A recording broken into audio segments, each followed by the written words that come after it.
Every vintage item has a story, and every vintage shop does too. I'm your host, Sloane Middleton Mann, founder of Business of Vintage, the world's only marketing agency built specifically for vintage shops.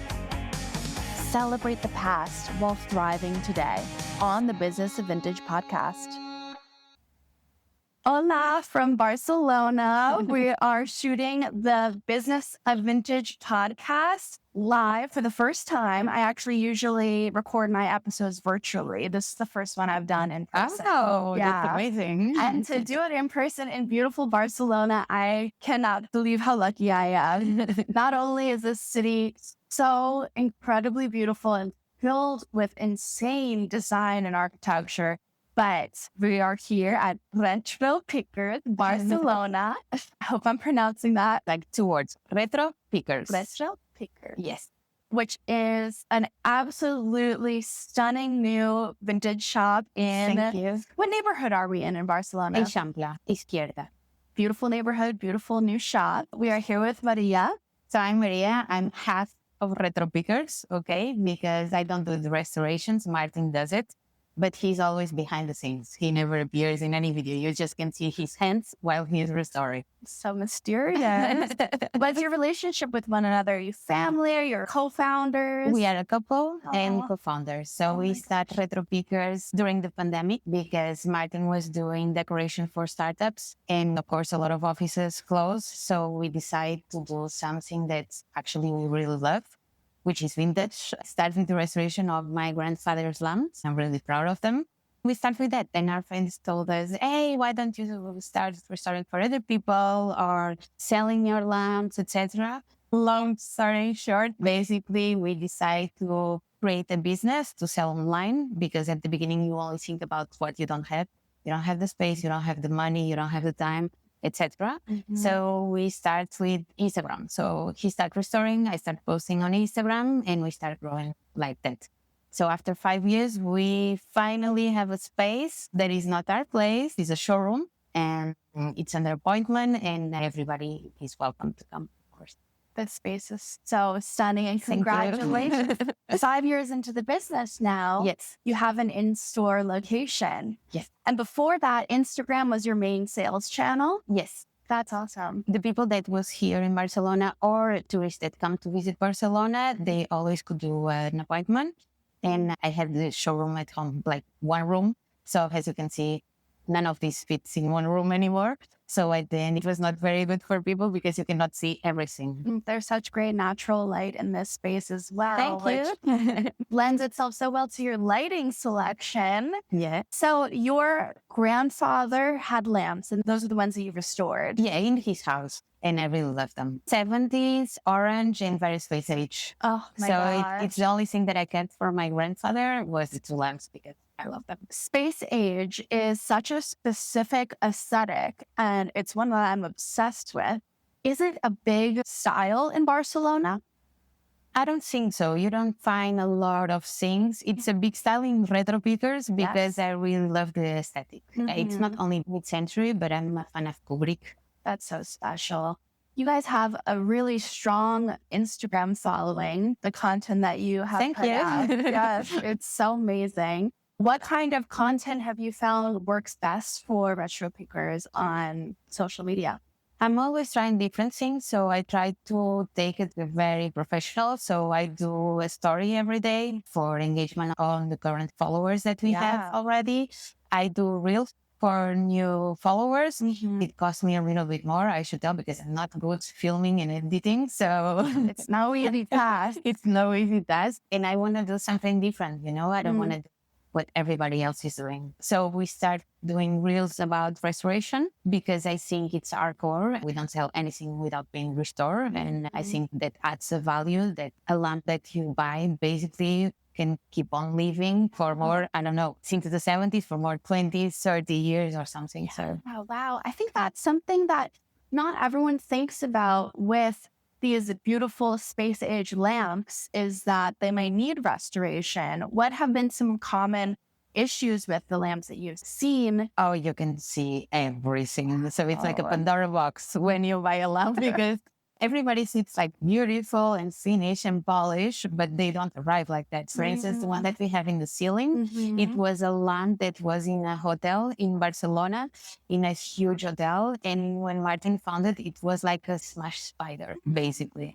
And I asked him, what are you going to do with that? It's awful. And look at it now. Oh my God. So people don't normally have a sneak peek to the work behind. And I think it's very important that we do it ourselves. Yeah. So that's also a stamp of quality, what we are selling. Yeah, that's so important. And I think given the fact that your Instagram presence shows such a professional, high quality business that you're running, the pieces that the customers are living with are also extremely high quality and they're going to last for generations, hopefully. Yes. That's so impressive. Coming from an American perspective, when we think about vintage shopping in Europe, we often think first about Paris or the English countryside, but Spain doesn't come to mind first. For those who are not familiar with the Spanish vintage scene, can you tell us more about it?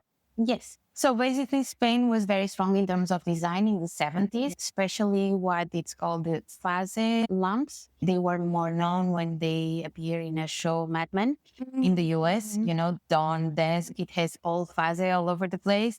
So they start being known again and everybody wants it again. So we sold several actually to several countries. Wow. In Spain, you are between France, you are between Italy. Personally, I love Italian design, as you can see about several lamps.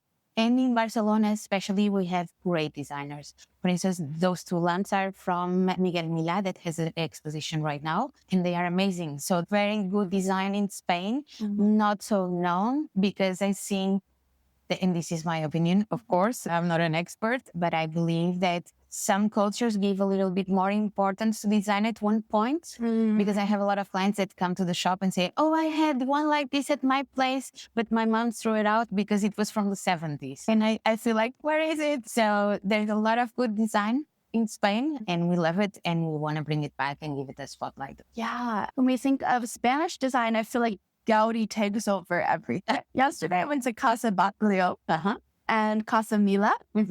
All beautiful Gaudi homes, destinations, cathedrals, but it's very like Art Nouveau kind of aesthetic. Gaudi was very organic. He was inspired about the deep sea. Yeah. So if you see, all his designs have movement and has these bright colors that you see below the water. So when we think of Spanish design, we so often think of Gaudi. I feel like he controls the design scene in Barcelona even today. I don't know if you agree with that statement or not, but coming here as a tourist, he's everywhere.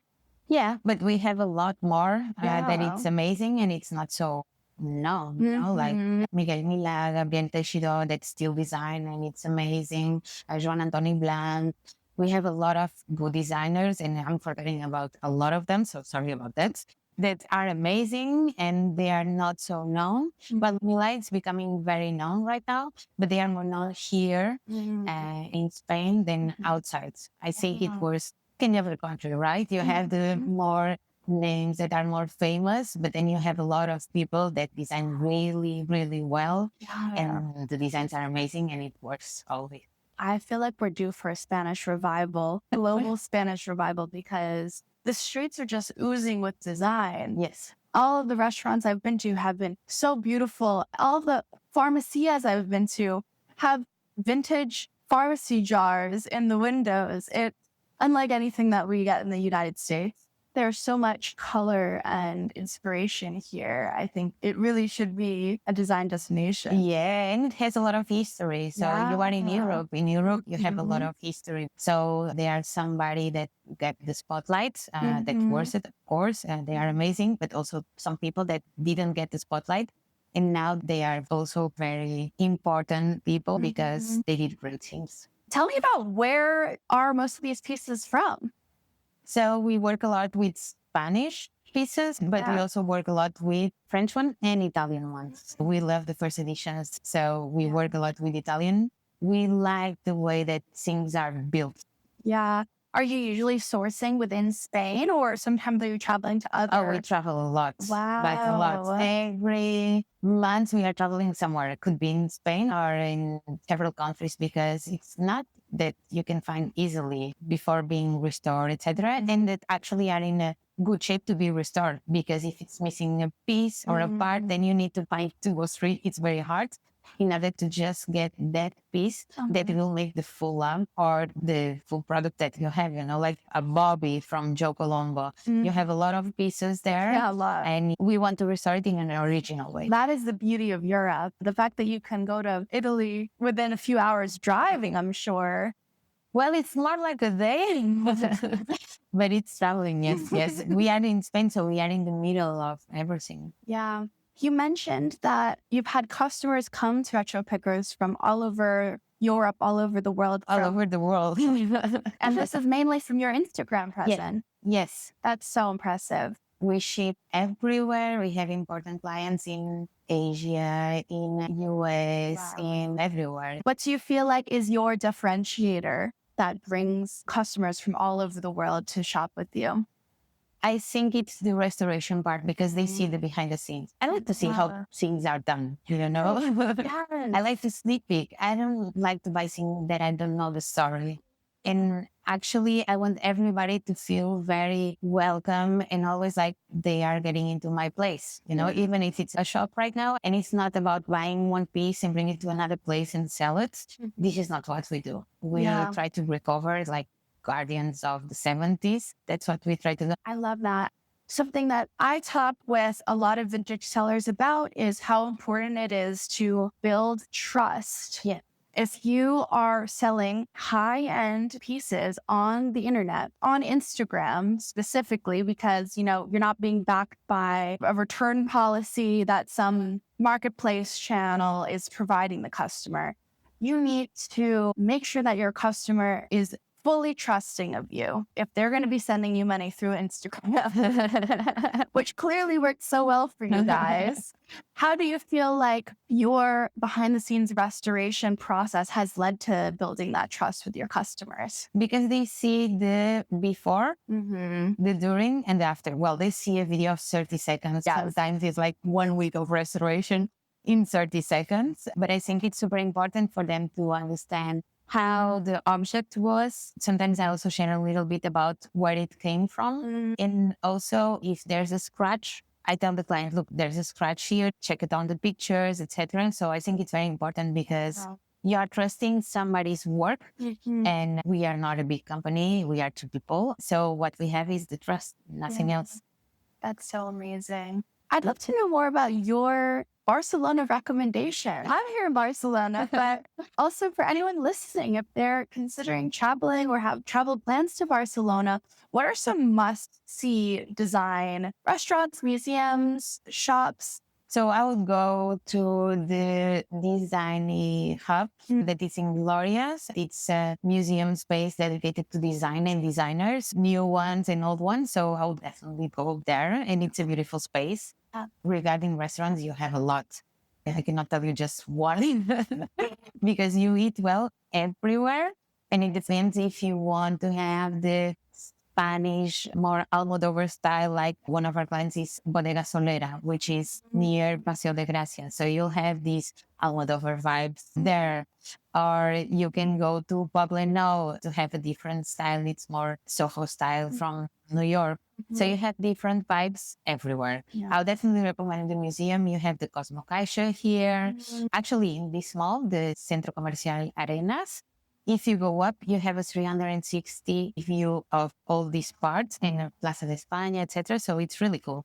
I would definitely recommend go to the old city parts and get lost there. Yeah. That's the best thing about Barcelona. Because if you get lost, then you find the small things. Look for all the dragons that there are in Barcelona. They are a lot. You see it on the houses, you see it on the streets. So I would recommend getting lost in Barcelona. That will be my main recommendation. It's what I did when I arrived in Barcelona. I'm Portuguese. And the first thing, I got lost. Wow. Yes. So you've been in Barcelona for 23 years. Yeah. What brought you here? I study philosophy in Lisbon, and I came to do the PhD on philosophy. I fell in love, and I stay until today. Wow. So, with a background in philosophy and a business in the vintage world, do you see any overlap? Yes, I think philosophy is to understand how people actually think about concepts. And one of the main concepts of philosophy is beauty. So if you think about beauty and good and the main concepts that we have been thinking about since the Greeks, even before. Yeah, I love to be surrounded by beauty, to understand where they came from, the story behind things, why things were built the way they were built. And also, I like to be with people. So I work in HR before. So that is important when you are talking with people, to listen to what they need. One of the first things that we do when somebody arrives to the shop is, do you have pictures of your space? Because like this, I can help you a little bit, you know? That's so smart. It's not just to give a lamp to somebody. No, I want the person to get into the house and feel like, wow, moment, you know, to feel happy, to feel the good energy when they arrive home, because they love. Enlightening is something that change a lot your perspective, your mood, etc. Also related with philosophy. Light is knowledge. Life is knowledge. That's amazing. Wow. You mentioned that when your customers come in, you ask to see photos of their spaces, of their homes. I love that tip, because something that I consistently recommend to vintage sellers is to talk to your clients to understand what they need in their spaces, what they need in their lives, what they're going through in that moment, because understanding them on that philosophical level, on that psychological level, helps you get to the sale so much easier, because you are speaking to their inner needs, their inner homes, and there's definitely some philosophy there too. Yeah, and also to understand what they actually are looking for. Sometimes they don't know. Yeah. So it's important for you to understand, because you want them to take care of this lamp that we just recovered. We don't want this lamp to be in a space where it's not loved. Yeah, that is really special. And I'm sure that leads to a lot of trust from your customers as well, that they can tell that you're not just trying to sell them a lamp. You're No. And actually, if they choose one and I think that doesn't fit so well in the space, normally I tell them, look, check this option to see how it goes and think about it, because I think maybe you need a little bit of color. Yeah. You know? I also see that you have a lot of desktop items as well. Yes. Which are so fun. We see right here. And I feel like this is a secondary theme coming into your space. Yeah, it's because we have a lot of people from other places that arrive to Barcelona, and normally they follow us on Insta and they want to visit us. And at one point we decided to have items that we could put actually on your bag, so you can travel with them, you know, because if you are traveling from, I don't know, Asia, and you come to see us, for me, it's like an honor. I'd love you to be able to take something home that you think about us after. So that's why we have small things, and now we have more space. Of course, we didn't have this space before. So we have some small cool things from the 70s, also with a lot of color. And our philosophy is always to buy things that I would keep at my place. You didn't went to my place, but it's full. Full of stuff. So. Oh my gosh, even more than all of that. Below the TV, I have 5 lamps because I cannot give any of them. I cannot sell them, you know, it's like part of my heart. Martin tells me, we need to sell this one. Come on, you cannot buy lamps to keep them. We have a business. It's kind of hard to see them go. That's why I want them to find a really cool place. That's so sweet. You deeply care about the design that you're selling, that you're restoring and bringing to your customers' lives. Yeah. And I'm sure that's a big reason why people really align and engage with you on social media as well. There's so clearly such strong heart in the Retropickers brand as well. Thank you. Yeah. Yeah, it's really special. Let's dive deeper into your business story. When you were just first starting out on Instagram, take me back there. What was that like? Did you have to learn any lessons the hard way? I did have to learn everything the hard way, because the way you use social media when it comes to your personal profile is totally different. In my personal profile, basically I have a blog and I don't post a lot because I like to keep my life very private for me. But when it comes to a business, what you want is people to get to your page. And that's super hard. I did a lot of marketing courses online for social media. I did photography courses online. I'm kind of a nerd, so I like to learn new things every day. I check how the algorithm works. I follow important accounts. At the beginning, it's kind of frustrating because it's like, oh, I'm doing such a cool video and nobody looks at my video. I think the important thing is to be constant and also to commit to post every week. If you cannot do it every week, do it once a month, the same day, but once a month. If you can do it every week, we are animals of habits. So it's very important to keep the habit. If you post on Mondays, keep on posting every Monday, because otherwise people will be disappointed if you don't post it on Monday. It's like if you're watching a show on Netflix, right? You want to see your show on Mondays. Yeah. So you want to see the post on Mondays. And I truly believe that in life and in everything, movement creates movement.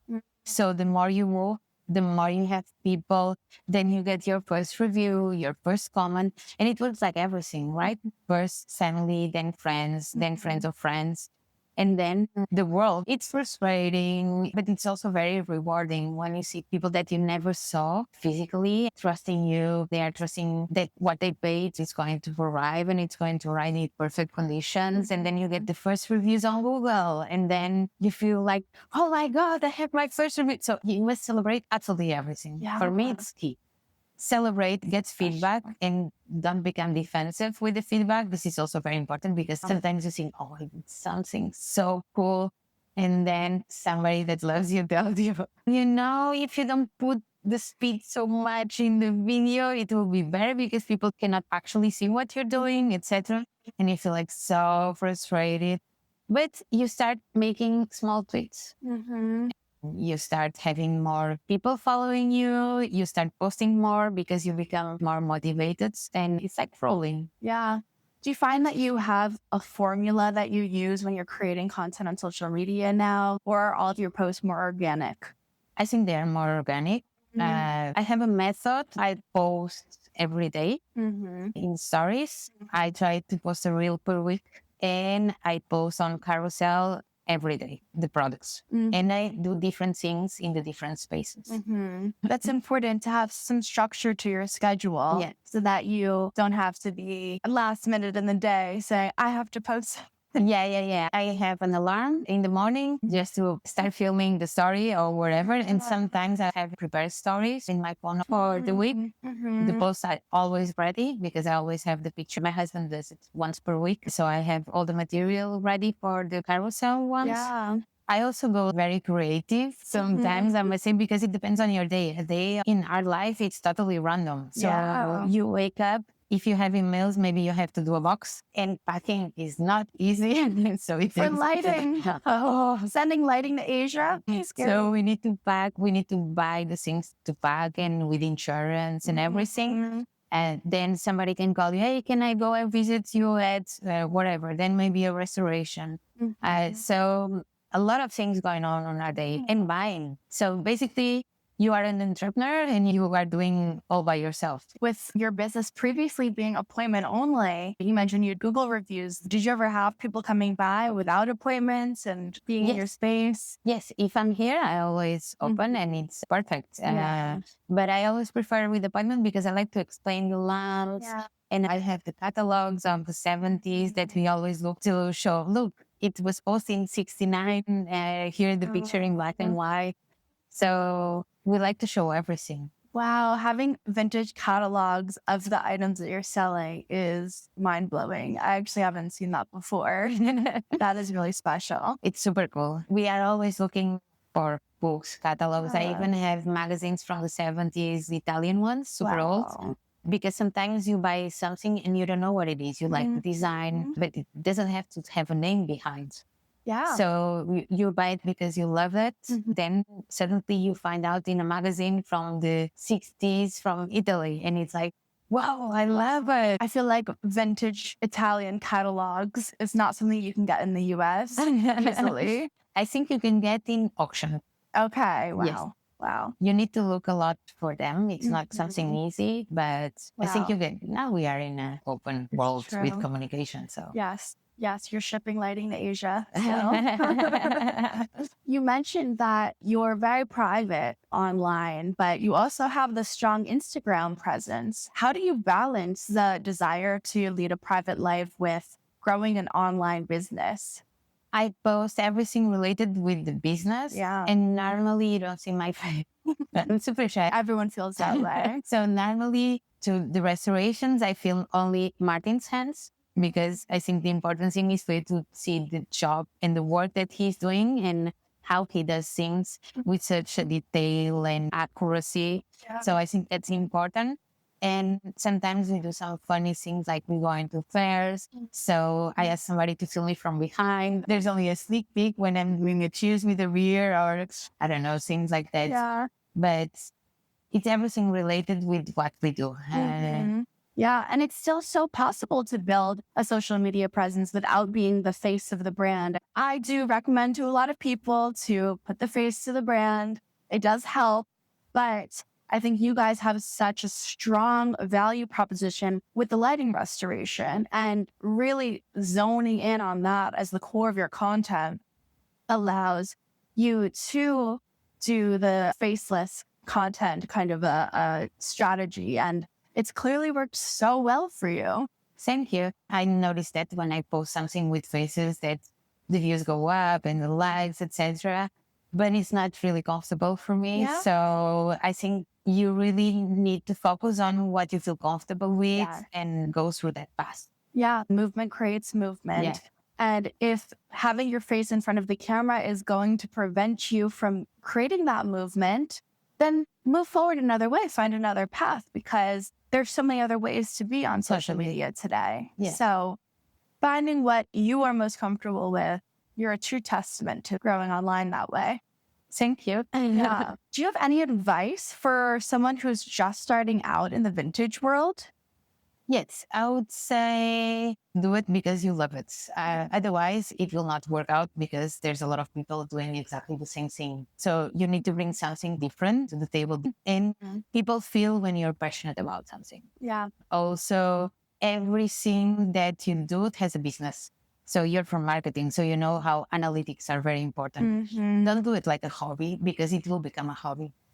Do it like a business. So you need to understand the ROI that you have in your business. You need to understand the investment that you are putting. You need to understand the budget that you will have for marketing. You need to understand the analytics from Instagram, from Google, etc., and try to tweak things in order to make it work. Yeah. Yeah, I love that. Balance your passion with the business element, basically. Yeah. Doing it for passion, but treating it like a business. Yes. Yeah. I think that's very important advice as well. So often I see vintage sellers who don't want to set a marketing budget, who don't want to put the schedule in to create a post every day because they are treating it like a passion. Yeah. But then I see a lot of people too who are just in it for the money. And that's very hard to achieve as well without building a brand that's filled with heart. Yeah, totally. And because right now everything is very personal online. Yeah. So why does people buy vintage? Because they want to have something special. Yeah. So what makes it special? Was your touch or was just because you bought it in some place and you put it in another place? Yep. I think it's different. Seriously, a framework that I like to use sometimes is the 5 whys. So you just keep asking why. If you say you like this lamp, why do you like this lamp? Well, it looks beautiful. Why does it look beautiful? Exactly. Like digging in and really understanding what's moving me about this piece. I think that can be applicable to so many elements of marketing for a vintage brand. Yeah. And also for vintage, I think it's important to always think about what you have instead of thinking about what you don't have. Yeah. Because we always start something thinking, oh, I don't have the space, I don't have the money, I don't have the whatever. Focus on what you have and the goal, what you want to achieve and the path that you want to go through. Yeah. Otherwise, you'll get blocked by looking for perfection. And perfection doesn't exist. It does not. Yeah, that's really important too. Something that I often work through with clients is figuring out what are your assets in your business. And that's not just money or space. It's also, are you bringing passion? Are you bringing knowledge? Are you bringing interesting eye? Those are all assets to a vintage business, and making sure you really know them and then utilizing them. It's the way to grow. Yeah. What do you think that your assets are? The people. Yeah. Because having Martin doing the restoration and have trust about what he does and his vision, when I see something that is like, ooh, and he tells me, you'll see. We are very complementary because we are different styles of people with different energies. Also, he's more a morning person, I'm more a night person. So we complement very well. I think that's the asset, because one without each other doesn't make much sense for the business that we are building. Yeah, you guys are a great team. And I love that you guys are guardians of the 70s here in Barcelona. It's truly so special. Thank you. Wow, that's amazing. I could not recommend coming to Spain enough and coming to Retropickers. Thank you. Barcelona. The shop is truly stunning, and I'm so excited for you guys to have this storefront. It's right on the street. They just got a neon sign in the window. Happy was today. That's such a great sign, literally. Awesome. Well, thank you so much for joining the Business of Vintage podcast. This was Sloane of Business of Vintage and Maria from Retropickers Barcelona.